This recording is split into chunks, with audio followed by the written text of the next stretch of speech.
Welcome to the Don't Go There podcast. I'm Dr. Brenda Gazelle, and I'm joined by my co-hosts Samantha Seaton, Amanda Krotzer, and Jennifer Sasaki. We are four psychotherapists going toward mental health issues that aren't often discussed. And our podcast may go to psychological places that are both scary and exciting. We hope to inspire authenticity and vulnerability. We want to go there, and we're so happy you've decided to go there with us. Hello there. The title of our podcast today is To Eat or Not to Eat. We're talking about our relationship with food today from a psychological perspective. The way we use food is often an attempt to solve or avoid an existential or an internal problem. Eating and not eating is rarely just about nutritional value and physical hunger. It's connected to celebration, life events, holidays. It relates to class and economics, how well you eat or don't eat, and how much you can afford or not afford. It connects to religion and ritual. Eating or not eating is often related to our mother image and the first experiences of being fed and loved. For instance, as a baby, you may have been fed when you were crying, regardless of why you were crying. In this podcast, we're going to discuss how we all have a connection or relationship with food that is symbolic. The way we use food is often an attempt to compensate for unfulfilled needs. People often eat or don't eat to cope with or tolerate so many difficult feelings, and yet I don't think we take the time to really consider why we are eating or not eating. So welcome, and this is Dr. Brenda Gazelle. I'm with Sam and Jen. Unfortunately, Amanda couldn't be with us again today, but she is for sure going to be here next time, so we look forward to seeing her, but you've got the three of us. So, hi guys. Hey. Hi. So this is a big topic, to eat or not to eat. What are you thinking?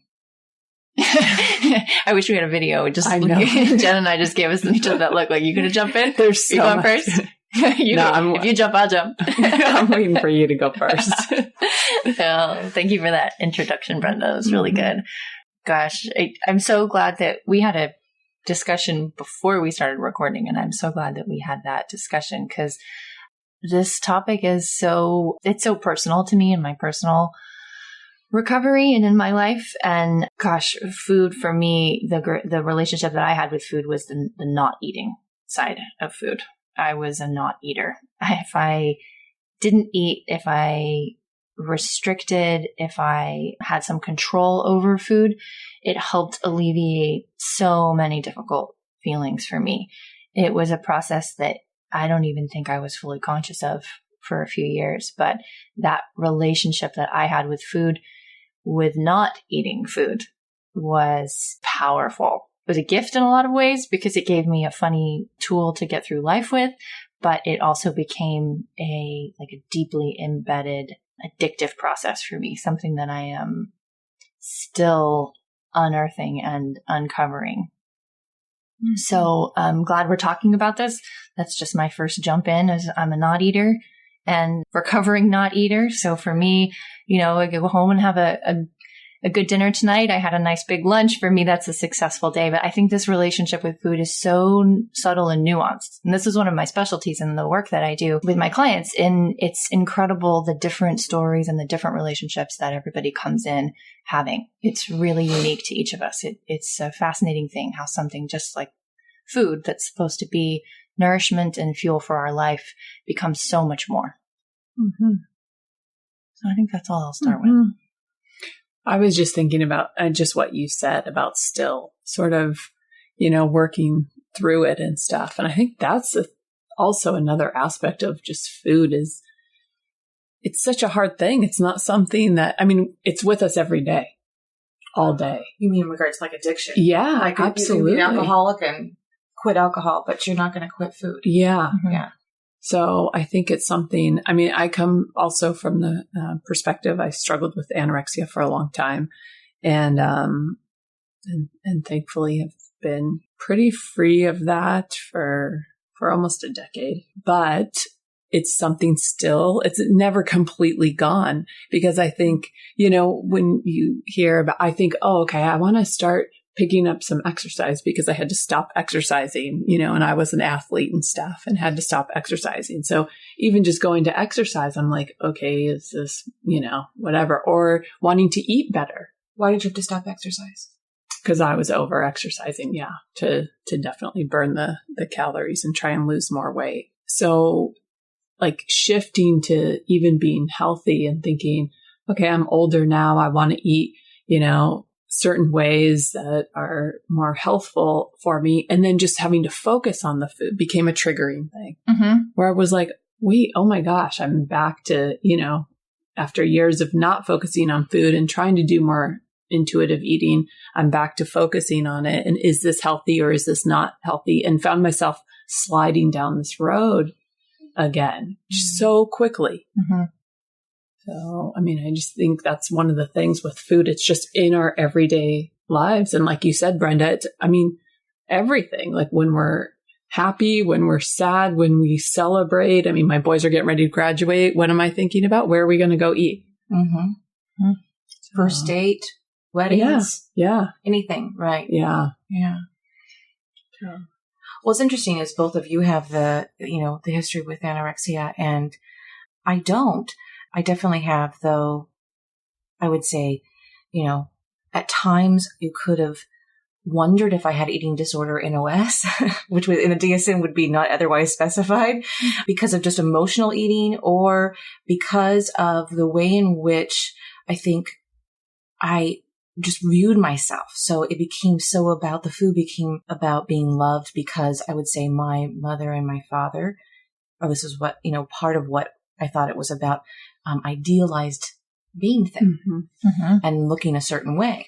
And then of course that just goes, that's exaggerated and exacerbated when you go out into the world and you go to school or really anywhere and you look at magazines and all of that. And there's an ideal, and the ideal is very much something that is very thin. And so if you're all, if I was ever gaining weight or wasn't in that ideal, then I was somehow failing. And I know for a long time, for me, though I never had anorexia or bulimia, what I did have was this really difficult relationship with the idea of food and the idea of being thin. And my relationship with eating had so much to do with if I cared and I was really disciplined, then I would get thin and I'd be healthy. But then my parents would win. And that was so frustrating that they won because then I got their approval, but I was so mad at them that I didn't want their approval, that then doing something really good for myself, like being healthy and being a really good weight, somehow puts me in this bind where now I'm like, no, but then I'm giving something to them. So then I do the opposite, sometimes very unconsciously, but then it's like, okay, I'm not going to be healthy. And now I win, but I don't win because I'm hurting myself. So no matter what I do, I'm in this bind. And I know I'm not alone when I say that, because I know a lot of my clients feel that same way when it comes to food. It's like being healthy or being really caring for yourself in some way, you can get the approval from others or your family, etc. But then also, do you want that approval because you're so angry that it comes at from a superficial place, not from a place of seeing my soul? So that's one level I know for eating that I've dealt with. And yet I think it goes so much deeper than that as well. Yeah. I think so too. I think about, it's so interesting as you talk about that. It just makes me flashback actually to this story that my mom loves to tell when I was 2 years old and we were on some big long road trip with some other relatives. And I wanted to eat. I was hungry and they couldn't stop because there was another car caravanning and stuff. And so by the time they did stop and the food came, apparently I pushed the whole entire tray of food off of the table. And I was done. And I just think about the symbolism of that and really how I moved forward in life, in regards to needs or food. And wanting to have mastery over that and not need anything and not, because my needs were so missed that by the time it got there, I was like, forget it. Too late. I'm done. I don't need anything. And I think too, that was a big part of my recovery is understanding those things. And I really had gone into the anorexia about a year into therapy. So I had just started therapy for the first time and was having a lot of feelings come up. And this was how long ago? Oh, this was 15 years ago. Okay. 15, 20 years ago. Yeah. And had a lot of feelings coming up and an attachment with my therapist. And it was so uncomfortable.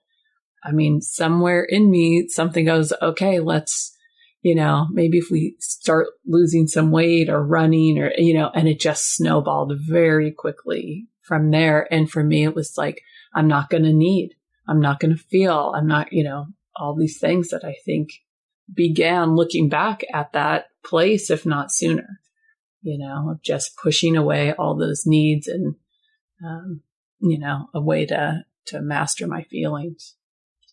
So not eating for you is so much about rising above feelings. Yes.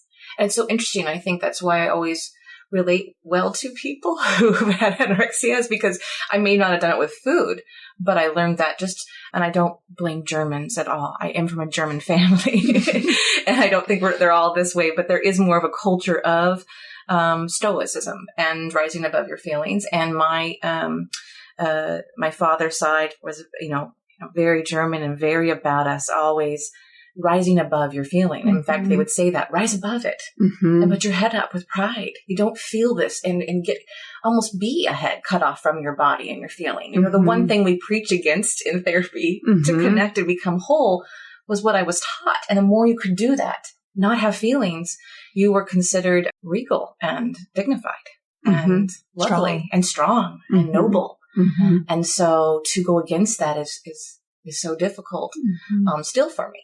Mm-hmm. Yeah. And I think what you said too, even and then society in a lot of ways validates, or makes that a good thing. I mean, again, I will never forget being very, very sick. And I had been in the hospital and I had just come home and was getting ready to go back for another round. And my dad came over to my house, which is never happened. It never happened since. It didn't happen before that. And I remember him coming in and I was like, oh, what are you doing here? And he said, I just wanted to follow you around for the day and see what you're doing to lose that much weight. Like it was a good thing. Right. Like it was a healthy thing. And you're just about to go back to the hospital. Yeah. Wow. Yeah. It was very, very sick. And that is what I grew up with. A lot of the body image and, being thin and not having feelings and presenting a certain way. So your anorexia was seen as a success story by your father. Yeah. You're going close to death. Yeah. Yeah. Being thin, losing that much weight. Yeah. Yeah. That's heartbreaking. Yeah. And I think, that's something you guys were kind of talking about before, but I think that's very common in our society and in the modeling community. Mm-hmm. Such prized and such, accolades for getting close to death. Mm-hmm. Yeah, I even feel I have so many strong opinions about how society sends these messages to us. The modeling community totally, and I even think there's a new wave of it. And I think there's a new wave of it, and I'm probably going to make a lot of people angry, but that's okay. You can send me angry emails, and we can have wonderful discourse. With all the new trends of dieting, with the forgive me, but the veganism campaign and the keto diet and the paleo diets and all those new diets. In my opinion, it's all it is my opinion. I think a lot of ways those are kind of these new anorexias without looking anorexic. They're the new, and the reason I say that is because what I think they do is they sever the connection between our body and our hunger and our self. I think it severs that connection and it inserts rules and it inserts fear. And I think for me in my recovery and for a lot of the people that I work with, I don't want to speak in absolutes, but I know from my experience and from, I would say every single person I've worked with, that restoring that connection of your body is sending you hunger cues. What's the fear in following the hunger cues? Your body is sending you a craving. What's the fear in following the craving? And it always, always, always leads to an abandonment fear. I will be fat. I will be too skinny. I'll be whatever it will be. And you follow that. And what would be so bad about that? And what would be so, it always leads to an abandonment fear. So I have yet to hear a super valid argument for a restrictive diet that I haven't been convinced that they're not all connected to some kind of severing of the body and the mind, and it has its roots in our abandonment history. So I think our society sends us a lot of messed up signals, whether it's about absolute thinness or whether it's about control or superiority or health. Clean eating is my least favorite phrase in the whole wide world, because what the hell does that mean? Are you saying I'm a dirty eater? Like, dirty eater and proud of it, right? Like I'm following what my body tells me to. And in my recovery, that has been the road to sanity. And also the road to incredible trust. I can actually trust that when my body sends me cues for chocolate, I eat the damn chocolate. Mm-hmm. It doesn't send me cues for chocolate. My body's not out to kill me. My body's out to survive. Mm-hmm. And the relationship that I have with my body has been restored when I've challenged the relationship that I've had with food, I guess would be like a way to put that. But isn't that so hard? I hear what you're saying. I 100% agree with you. So you guys can send me negative emails too. But I'm thinking about how difficult it is, even without that, to connect that head, heart, head, body, especially if you've had any sort of trauma, if you've had any sort of feelings that you're trying to avoid, which I think is sort of what we led with, and that's what makes it so difficult to do that intuitive eating. Because there has to be a level of connection there between, to be able to know what you're craving. Yeah. You've gotten to a place, that you can hear yourself. Right. And know what it is. Yeah. When you were saying that, Sam, I was thinking about that idea of people doing recovery programs so they don't have to do the program. Yeah. Right. So that same idea, I think that there are real true vegans that just really don't want to eat meat, and that's wonderful. Right. But I think, of course, what a great thing to put my hat on to say, I'm going to be a vegan so I don't have to do the program of intuitive eating and learn to know myself. Yeah. And that's what you hear people so often do. I'm going to do this so then I can have a rigid way in which I just follow marching orders and I don't have to look in and become my own person and tolerate the difficult, ambiguous, ambivalent feelings that exist inside of me and the suffering that's there that I may not want to touch. Yeah. Yeah, totally. Because if I listen to myself and I follow that, then what if it's wrong? Or what if it's different? Or what if I'm not accepted? Or what if I'm rejected? Yeah. And I think you're absolutely right. I said that I think people can be vegans from a philosophical or, life purpose standpoint, or vegetarianism and all those things that I think are true choices made from like an authentic self. But I think what have more of an opposition to is the trend and the culture that says like, this is the right thing to do. Anything that comes across too certain as the right thing to do really like screams like, oh, there's a bunch of fear in there. There's some disorders in there. Yeah. Or even too, that has the rigidity around it and really more about the body, not the philosophical reasons for doing it. Yes. But a lot of times they like to talk about that as if that's why they're doing it. Yeah. So it's just what we're talking about here is just the clever and savvy way in which our self-care systems and our coping mechanisms play games with us, and they can just be so clever. It's kind of amazing to watch how they work. Yeah. Yeah. I mean, I think about that. Well, just like what I said, I mean, I didn't consciously know like, oh, okay, I'm having these feelings that are coming up. I'm going to start to restrict my diet and focus on exercise. It naturally happened. I was not conscious of it at all. It wasn't until I started losing weight. My therapist was like, hey, I think there's a problem here. And my husband was like, hey, there's a problem here. But my mind just did that. Right. That's amazing. Yeah. Yeah. It's crazy. Yeah. I think that can go in the direction of eating and not eating. I know I was thinking about my life when you were talking, Jen, and I was thinking, yes, like what I'm talking about now is after years of therapy and gaining all of this insight, whereas before it was just this like primal thing that happened that I just did things with food. One day weight loss sounded like a really good idea. And then I was good at it. and I was real good at it. And then I was superior because I was real good at it. And then I couldn't keep going it. So I was inferior. And then it like went down the other, I'm not saying I was really those things. Those were just the feelings that I had at the time. And it took years of connecting the dots to what I was feeling to what I was doing with food.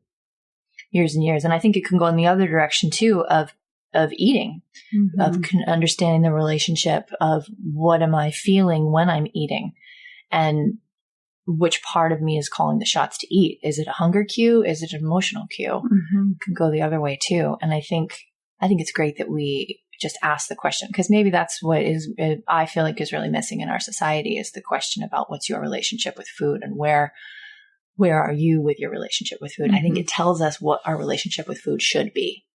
And it feels like a very general message of your relationship with food should be this. It should be healthy. It should be that these are the goals. And I just feel like there's an agenda, or there's a culture in that I love when I see people challenge. And for me, challenging that orientation and those messages has been really freeing to be able to say, oh yeah, that's a fat phobic culture. And I don't agree with that. I'm not afraid of that. So, okay, I don't have to just subscribe to that message. Or that's I can't think of another one for now, but I guess just asking the question, what's your relationship with food, and examining that. I just so encourage it for everybody, because I feel like we all have this, like you were saying, food is a part of all of our lives, and it's nothing that any of us can abstain from. And so we all have a relationship that I think is really valuable in exploring, because it's so unique for each of us and really powerful.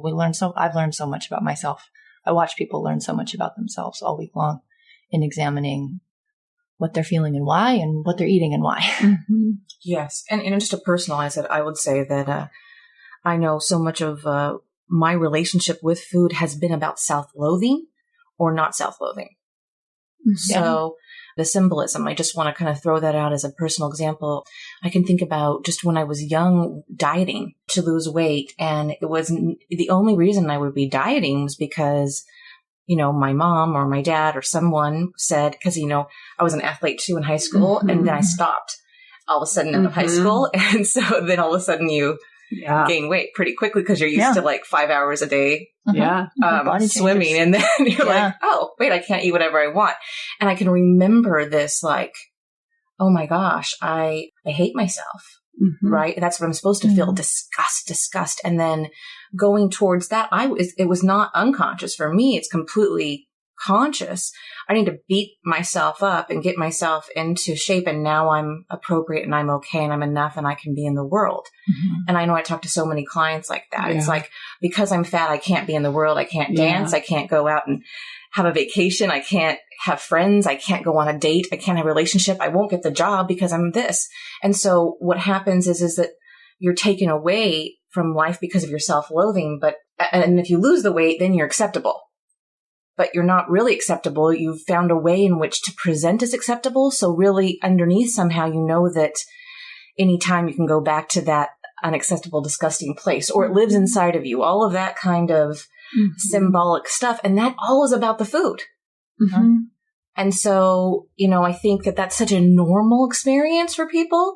And, I know one of the first things that helped me was just to say, and I know everyone says this, but to say, I'm enough to always be worthy, no matter what weight I am or where I'm at, to go on a date and to go on a vacation and to go to the beach and enjoy myself, or whatever that might be, that I'm allowed. And that doesn't mean I don't have to be a certain way to do that. And I think that's what you were talking about with fat phobia and all that. So it's interesting because I don't think we've completely parsed out the different ways in which our relationship with food is, but I think that most women know these feelings.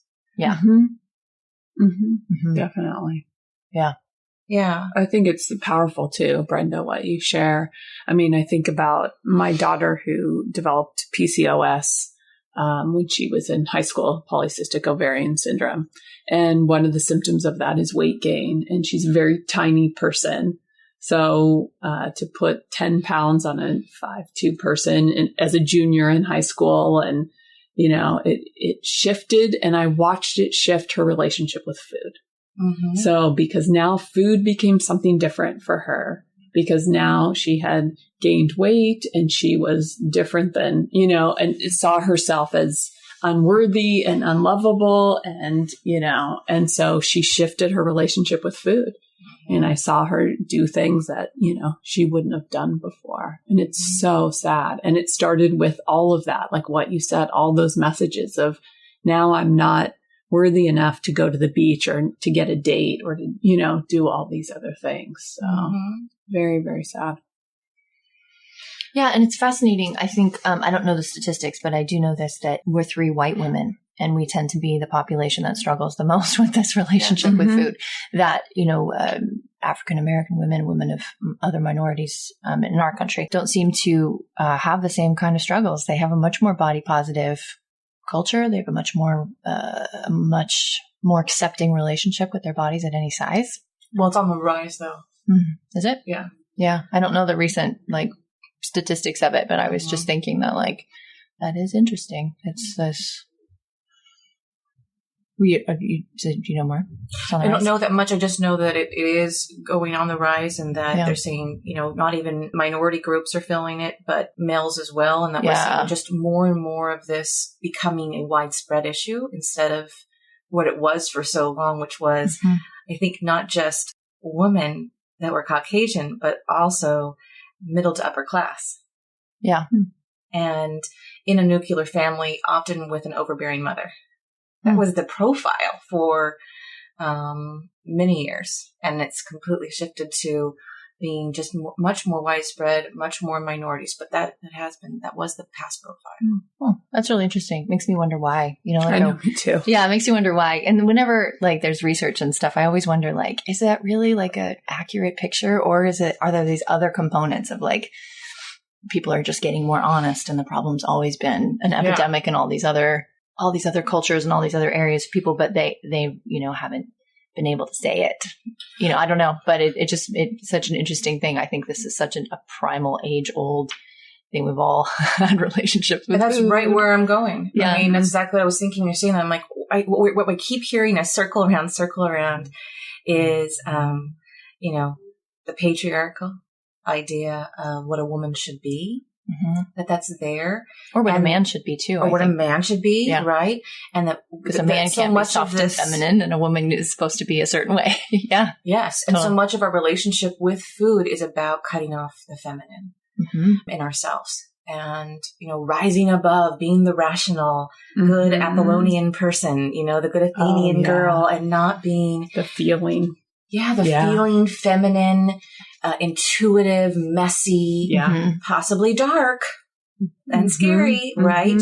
And then we have to get in touch with that dark mother too. All of that. I mean, it's like this part of us that says, don't get too in touch with our feelings, our intuitive nature, our feminine. Let's be a rational, patriarchal, good girl. And that we've been taught that. So that's such the society piece. To go away from that is it feels as if we're going away from all that is right and acceptable. I think too, even just the vulnerable. I think for me is too, another thing with the anorexia was coming from my abuse history, was not having my boundaries crossed and not eating and managing what was going to go in my body and what wasn't. Was very, I felt power with that, and I felt control, which is the same thing, getting rid of that vulnerable feminine side of me. Yes. And feeling more powerful. And the more people tried to take that away from me, the more I saw it as them trying to pull me down, and it was me against them. And And we mentioned that before we started talking. You guys were talking about that idea of when you are really in the throes of anorexia, this idea of feeling kind of above everybody else. And I can think of when I've done a juice fast, feeling that same feeling, I don't need anything. I can just drink this juice and kind of live above. And I think that is that feeling of being with the patriarchal gods and not human and dirty and messy and needy and vulnerable. Yeah. Right? It's mastering the human side of you. I can master you. I can control you. And the paradox is that anorexia kills. Yeah, I was going to say, and my like tag was when you said like I can master it. I was like, until you can't. No, and you can't. It's just a facade. Your only choices are death or surrender. Like you can't. Like you either kill yourself, which I think is one of the terrifying statistics, right? That particularly eating disordered women, have some of the highest mortality rates in the mental health community. Mm-hmm. So this is like serious. That's why I think I feel so passionate about like.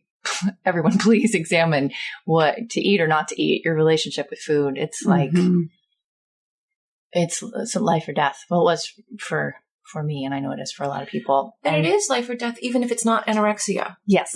I was just going to say that. I'm like, because go ahead. No, go ahead. No, I would love to hear what you have to say, and then I'll tag on because my brain is slow today. Okay. Well, no, just, I mean, it's obviously if we go to bulimia, there's all the other things that are there, but that's also if I'm not taking care of myself and I'm eating things that are going to cause me cancer, heart disease, things that are going to hurt or harm my body, or the way that I eat, the way I use food. If I don't pay attention to how I care for my body, and that is with food or with anything, and understand it is connected to my soul, then I am playing with life or death, if it be physical or psychic. Yes. Because so much of, if it's just basically, stuffing food into your mouth to put your pain away, what you're doing is going unconscious. And then you're living an unconscious life. And then you're not actually getting to know yourself or others or be in relationship. Yeah. And on the other side of that, if you are, restricting food and not allowing it, you're moving way away from relationship and even being, needy of anything in life and vulnerable. And so both sides, it's going into a lack of conscious being with others and in relationship. And so that is psychic death. And then with it is physical death. It's all very real and it's all really critical. So it is a profound and critical topic. Yeah, I agree. As you were talking, I was remembering that a lot of the ways that I think about when I'm sitting with my clients and I'm trying to gauge like, okay, where are we in the relationship with food? Where is it?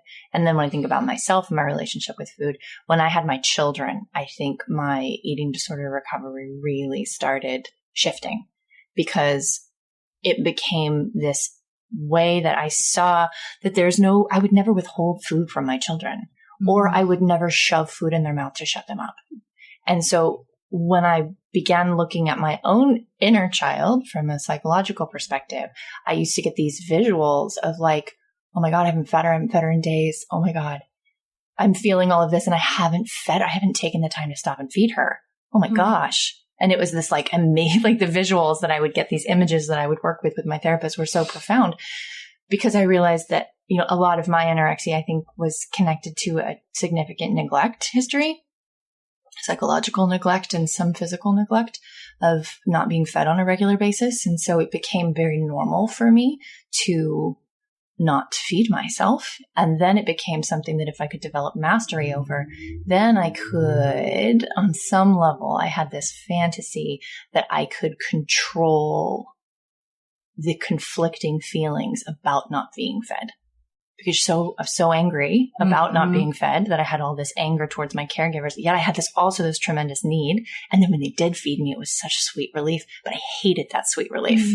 And so if I could master the neglect, if I could control it, then I was like, I'm the captain now.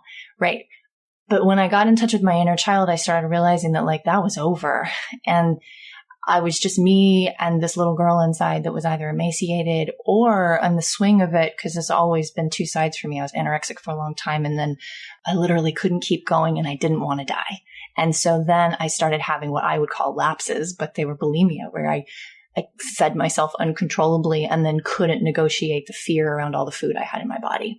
And so I'd swing to the other side. And then I had a lot of insights of like, my God, I would never do this to my children. If my child came to me with all of these feelings and all of these fears, I would not take like a birthday cake and shove it in his face until he shut up. And like, I was thinking, oh my God, I'm doing that to myself. And so I love what you're saying about either way. It's so harmful because it's all about how I used food, but all about how I treated my inner child and how I fed her. Articulated, Sam, so beautifully articulated. And the whole time, I loved the idea, though. What you were able to show is that there was a reenactment happening, Totally, symbolically. Mm-hmm. That I don't want to do that to my child, but the other side of that is, and it must have happened to you. Yeah, In some way, a birthday cake was shoved in your face, right? Mhm. In some way. so that I wouldn't talk about something hard. I wouldn't feel Yeah. something hard. I wouldn't let something out. Just here, just eat this. Yes. Or the other side of nothing for you. Mhm. Yeah. And so when we go through that kind of frustrated love, Yeah, we want to reenact it because it's so familiar and we don't know how to solve it. But by reenacting it and feeling it, it is if we have some control over it. Mm-hmm. Thus, something like not eating or restricting our eating or taking in too much and then throwing it up. All of that is just a reenactment of taking in love, getting rid of it, controlling it, playing with how much I can get so often. totally. Mm-hmm. Well, and I think too, it doesn't have to be like in your case, it was literal, as far as some of the feeding or not feeding, Yes, neglect. totally. It's not always like that for people. I had a literal connection of like, I was underfed, so I learned to underfeed myself. But it isn't always like that. Sometimes it's much more simple. That's what I wanted people to know is that it could be the withholding of affection, of love. Yes. If you have a feeling then and your parent goes away from you when you have a feeling, or the boundaries are being crossed. Maybe they're too much. Maybe you have a feeling and they're overwhelming you with their feelings or how they want it to be. So I just wanted to clarify that so people understand that there's that emotional aspect too that's being reenacted. It didn't have to be literal. That's right. So food is being used as an object we can control to reenact or recapitulate the relationship we had with our primary caregivers. Mm-hmm. Yes. And that we often are so unaware of that because we're so unaware that we were even abandoned. Because that would mean that our parents maybe didn't do a good enough job. And that's an unbearable idea to even fathom. So instead, it's just that we have a problem with eating. And we're not going to ever really consider the depth of the problem, which has all to do with relationship, love, connection, and tolerating abandonment. Yep. Absolutely. As you're talking about that, I feel like I just want to keep going back to personal experience, maybe just offering it. I'm doing too. And I may think that maybe, and I think maybe the reason for that is that everyone's relationship with food is so unique. And so I feel like if maybe I can just offer some of my personal experience, my hope is maybe someone hears it and goes, oh yeah, I can relate to that. Yeah. And it helps illuminate these things because there's incredible books, there's incredible research, there's so much good stuff, but it's so personal and so unique. And as you were saying that, I was reminded of how as an adolescent, when I never felt like I belonged, I think it goes way, way back to some of my family history. I never felt a sense of belonging. My parents had a hard time taking care of me all the time. And so I was kind of shipped to friends' houses and then I was brought back home. But, my parents had a hard time supporting us and taking care of us. And we were separated from extended family. I couldn't think of the word. And we moved from Australia when I was very little. And so I never had this sense of belonging. I never had a sense of like I am a part of a tribe and I'm connected. And so socially, I really struggled as well too. I was this Australian kid. I had a very unique upbringing. There were all sorts of senses of belonging that I didn't get from home. And then when I went out into the outside world, of course, that just flared and I never felt like I belonged. And so a part of the way that I felt like I tried to alleviate that feeling when I became a teenager and I got my driver's license is I would get in the car and I would drive to fast food restaurants. And I would go and I would get Taco Bell because normal people ate Taco Bell. And I would go and I would get McDonald's because normal people ate McDonald's. And that was literally like a ritual with every bite. I was like, see, I'm normal. You're normal. See, we're normal. We're normal. Never made the feeling go away underneath. I had to get to the grief. I had to get to the pain. But as you said that, I was like, yeah. Like I absolutely remember trying to reenact and work out that feeling of not belonging and trying to fix it with food. If I ate the food that my friends ate, then maybe I would feel like I belonged with them. If I ate the pizza, if I ate the thing, if I had the popcorn, even though I freaking hate popcorn, if I ate the popcorn, then I would belong.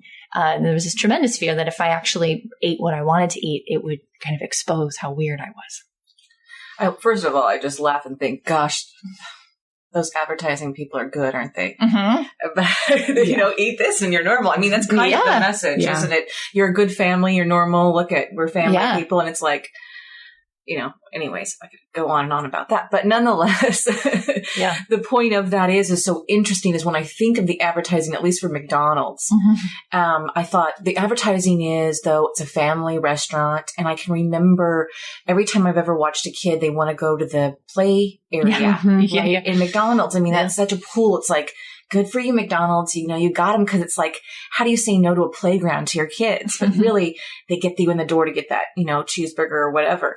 But isn't that interesting? Somehow it's not just I'm normal like my friends. I think that deeper piece is somewhere I'm getting connection to family. Yeah, absolutely. Yeah.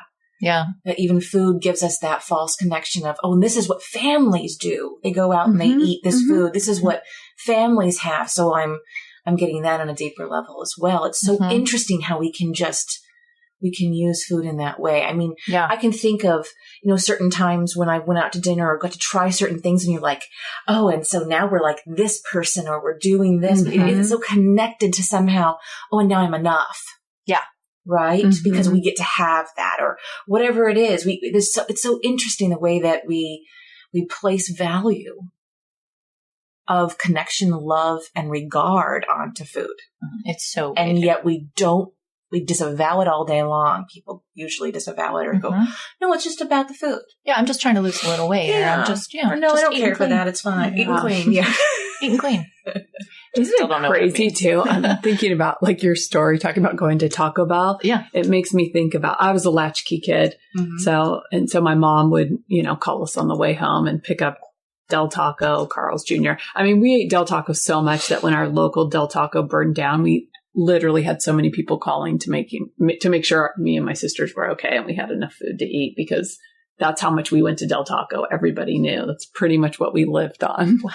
But I think about the bind, like that in my family, it was so much about body image and looking good, yet we're not going to cook for you and we're going to eat out every single day. Yeah. And what a bind that puts us in. And we love the bind in society because what is the best advertisement? It is of a gorgeous woman in almost nothing, oiled up, right? Eating a huge, 1,200 calorie cheeseburger. Yeah. Right. And it's dripping down her mouth. Yeah. And she's like, yep. Right. And like, that's what this is the epitome somehow. Yeah. It's funny that you say that because I love cheeseburgers. Yeah. I love cheeseburgers. They're good. They're so good. They're one of my favorite foods. And I used to work in a restaurant and I would always order like big old cheeseburger and people would say to me, oh my gosh, you're like a Carl's Jr. commercial. Look at you. You're like a Carl's Jr. commercial. And it's so confusing because you're like, I don't think I want to support that. Right. But like, it's just bullshit because there could be good in that. I feel like there could be good in like, you can feel that beautiful if you eat what you damn well feel like. And you can be that goddamn sexy when you feel sexy inside of your body, when it's a felt experience and you're feeding your body based on what it's craving and what it's wanting. There could be such goodness in a message like that, but instead it gets twisted and it becomes something that's about this external package of, well, I should eat the cheeseburgers because then I'll be the girl that eats the cheeseburgers, but then I should also look like that in the bikini. So I should probably throw up the cheeseburger. And then I should probably have no evidence that I ever ate or threw up. So let's just airbrush my whole being. The whole focus is this external thing rather than just this subtle switch. Like, do you feel like a cheeseburger? Yeah. Do you feel sexy? Because you could feel that good if you went inside and based your decision on whether or not to eat the damn cheeseburger and wear the bikini based on whether or not you felt like wearing the bikini and wanted a damn cheeseburger. Or if you didn't. And then there's no space for other images to be equally as beautiful, which is, I love what you just did. Yeah. Because, right. So this woman is holding the cheeseburger in this, you all know what we're talking about. Some of those Carl's Jr. ads and those sorts of things. And I'm picturing, she's going, for the ad, like like everyone said, she's like, I can't, if they say this, like I could never eat this cheeseburger if I want to look like this. So then everyone knows too, either they're throwing it up or they're not eating it in their minds, right? So what we've done is said, pretend you eat the cheeseburger but be really sexy, right? Is almost the message to young girls they're hearing. And all of that is so confusing because men like it. Yeah. And you'll be approved of in society and you'll get the things you want. But the truth is it's like, oh my gosh. So they know they're holding this dichotomy, but is it even a dichotomy? Or is it a made up dichotomy, right? And that's what you're saying. It's no one's unpacking any of these images and the symbolism and it's just like fairy tales. No one's unpacking them and saying, what does this really mean? We see these images and these symbols and all this stuff. And then we just go, I guess that's the way it is. And we don't stop and think and unpack it and find out who we are, what we need, what relationship is, and that around us. It's just a lot of BS. And I think it's a lot of us disowning then parts of ourselves. Yes, because we're supposed to be something that isn't even true and doesn't even need to be true or it's completely confused and frustrated. Yeah. I was talking to a friend of mine who's a wonderful nutritionist, and we refer clients to each other. I was talking to her the other day, and she and I I can't remember how it started, but I said something about I was at a big get together and I was wearing a fitted dress. And some of the ladies come up to me and they go, how do you do it? How do you look the way you look? How do you eat? How do you do it? And I'm like, oh, well, I listen to my body. I don't know. I listen to my body. I felt like, we're coming from like totally different paradigms. Like I'm not doing anything. I'm feeding my body based on what my body is asking for. I'm taking my body exercising when my body wants to be exercised. And then they honestly look at me and be like, I could never do that. That's what so many of them say. And I just want to push back and go, have you tried? Have you tried listening to your body? Have you tried giving it a chance? Like try to give it a chance. Like we're not all going to look the same. You're not going to look at me. There might be genetic differences. There might be things we have to learn to love about ourselves, but learning to accept yourself where you are feels way better than looking in any damn mirror. There's two things that are so important there. First is, one, you acted like, well, I just take care of myself. Like that is something that people do at all. And it's a very rare thing. That's what that people the are question helping itself listen to themselves. Done to me. Yes. Intuitive living and any of that and listening to themselves and they're conscious. We're all living so unconsciously and not listening to ourselves and trying to blot out or avoid or, rise above any feelings, pains, difficult emotions. And I think that, the idea of doing that is so profound and it's not taught. It's just the diets that are taught or, pretend stuff like, I eat really healthy, but they really aren't. It's a lie. So all those things are confused. But the other side of it is that there is an ideal. And so if you do listen to yourself, you may not be the societal ideal. Absolutely. And that's what women are frustrated about too. Yeah. They're like, well, if I can listen to myself. I was just talking to a woman and she's like, if I listen to myself, I'll probably be 20 pounds more than I am now. She's a real pretty lady, but she is ideal to society, right? She probably wears, I don't know, size 2-4. She looks, but to keep that, she cannot intuitively eat. She can't listen to herself. If she does, she's going to be more like a 6'8", which is beautiful. But she's like, but that's not the ideal. And so you don't get it. I can't do that.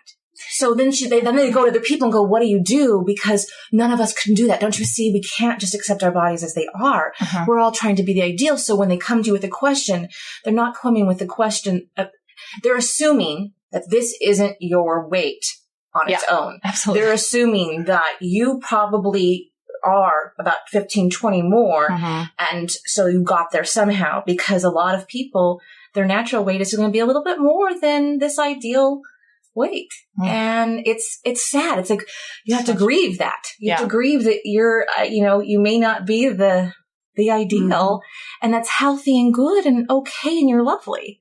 And yet that's hard. That's what I watched my daughter go through and really get to a place. It was just amazing to watch before my eyes and get to a place of accepting her body, which is, and it's radical. I think it's radical.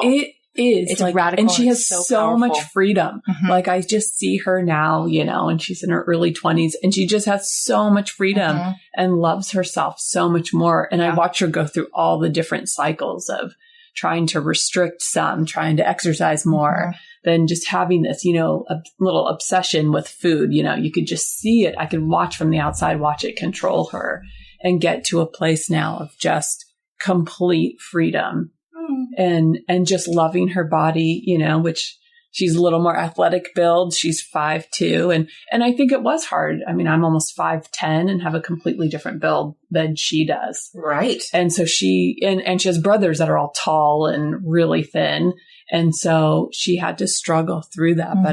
But you're absolutely right, Brenda. But it is taking that risk and going, okay, I am going to work at the intuitive and I'm going to learn to love, me for who I am and the way I'm built and the way I'm designed. Mm-hmm. And I hear more of that. Yeah. Right? People are trying to do that. Mm-hmm. I think culture is changing. But it's so absolutely. clumsy so often. Yeah. It's so clumsily done because people don't know how. And so then there's like this little kind of, backward stab when they do it in ads or things where you're like, I know that was supposed to be about loving your body, but the way that you did that ad, it feels still like, you're saying, well, love your body if you have to be fat. Yeah. Right. Oh and my you're gosh, like, totally. that's like, that didn't feel right at all. It doesn't even make any sense. No, You're right. like, wait a minute, you're going to say I'm one thing and then I should love it in spite of being that. Yeah. Right. It's not love, that's pity. Yes. Yeah. So it's such a big topic. I know it's such a painful topic, especially if you're thinking when you're young too. I mean, for older people too, for every age though. I think, one of the biggest things I was thinking, adolescence is so hard. And then I'm like, no, middle age is hard. And then I'm like, no, every age is hard. Yeah. And then even women I know, and men too, right? The biggest thing, I've talked to a lot of women who are getting older. Oh yeah, And going through menopause. That's where I'm at right now. Perimenopause, menopause stage, and your body completely shifts again, and you're like, "Whoa, okay." Right, and you grew up in a patriarchal society where Yeah. your femininity and your body and the way you looked was your power, Mm-hmm. and Absolutely. now you lose it, and now you don't have any power. It feels like anymore. And so, what's your worth at all? Mm-hmm. Because you can't seem to do the same things you used to do. Yeah. To keep that ideal weight. And so now are you still valuable? And then, And so what you do is you go home and you make a salad. Just to illuminate the point. And then the salad reassures you that everything's going to be okay. And it's not a salad's job. amen. It's not a salad job. And then And your body might not need a salad. It might be really needing some protein and some fats or something because you're going through life changes. It's like, right. but that's what we do with food, just to like illuminate a You point. keep going. And, Yeah. and then you have the salad and you go, oh no, I'm still hungry because that was a really light salad and that's all I ate today. Is that going to be the rest of my life? And then you get really, really, really hungry. Then you say, just forget it. Yeah. I'm going to eat a whole thing. And then you regret it and you go, now I'm never going to be worthy because you had a nice meal. And actually you did take care of yourself and you were worthy and you did a good job. Yeah. Yeah. Or I was thinking, or you have the salad and you spend the rest of the evening fighting your urges and you're completely out of life. You're not present anymore because all you're doing see, I don't eat is anything but that salad. mental gymnastics the whole time of like, oh, I want something else. No, I can't. Yeah. And so there goes the rest of your evening. You're not present with anyone. You're missing out on what's right in front of you. And I mean, I think that's the last point for me is just how important that mindfulness is and the being willing to face the feelings more than try and avoid, more than try and numb out with either eating or not eating. But just working on being mindful and on looking inward and embracing those feelings, inviting them to be there. And that's a key part of it. Totally. Because I can blame society all day long, and I like to because I like to put a nice critical lens on it. But at the end of the day, the only reason society affects me is because there's still a part of me that agrees with it. So if I'm going in and I'm wrestling with fear and I'm wrestling with everything, then like I'm doing my work then because that, I'm letting my hair go gray. It's not about food. This is about me letting my hair go gray. But there are days that I feel like I love it and I feel like it's beautiful. And I feel like I'm like watching myself transition into this next phase of life. And I just love it. And then there are other days when I'll see it like in our practice pictures and I freak the fuck out. And I'm like, oh my God, what have I done? It's not okay. Oh, and I hit the panic. And then I'm like, I can't blame society. And, like society doesn't let women go gray. No, I don't let me go gray. And that's the part of me that agrees with society that gives its power. I know, society's big and powerful and there are lots of messages that come in, but I do have some personal power to challenge whether or not I agree with it or whether or not I can see it for what it is because I work through my fear and then I can grieve that society is where they are. And then I can get on a campaign to help people who are ready to get free. There's like a little bit of liberation there I can give myself. Yes, wonderful. So well said, because I know you said, I'm shifting gears and going to the hair now. But really, that's all we're saying is it's hair, it's food, it's, exercise, it's drug, it's cigarettes, it's whatever it is you want to hang your hat onto. It's just symbolic. It's a relationship, something with something outside of yourself that you're saying makes you good, bad, worthy, not worthy, instead of taking it back and saying, no, it's not about the hair. It's not about the food. It's about me loving and listening to myself. And then just making a choice. Yeah. Yeah. Yeah. I think that is, why we're constantly saying it takes time, it takes therapy, because we're going to appreciate and understand that doing that work and getting more conscious can bring up, especially if you've been through trauma, such painful feelings that you're like, just wake up and listen to myself. Like I could hear you being mocking of me when I'm saying that, right? Or any of us. And like, because I don't want it to sound easy. We know that it's actually one of the hardest things you ever do. But probably the most meaningful thing you'll do for yourself in this life is to wake up. Wake up your feminine. I mean, and get alive and say, I'm worth it. And I want to be in relationship and I want to give access to others and have access and have access to myself and take care of myself. And then you have, I think that's the way to joy. Yeah. Yeah. All right. Any closing comments? For some reason, my last one. What's that? I said, I think I said my last one. Okay. Yeah. I just felt like that was a moment to unplug from the Matrix. All right. If anyone's not seen that movie, we can email me. I'll explain my reference, but I just feel like it's a call to consciousness, right? Yeah. All right. Thank you again. We welcome comments and reviews. So keep in touch and we'll see you soon. Thank you for choosing to listen to the Don't Go There podcast. If you enjoyed our podcast, please review us on iTunes. To learn more about any of us, go to www.don'tgotherepodcast.com or www.gazellepsychotherapy.com. Thanks again.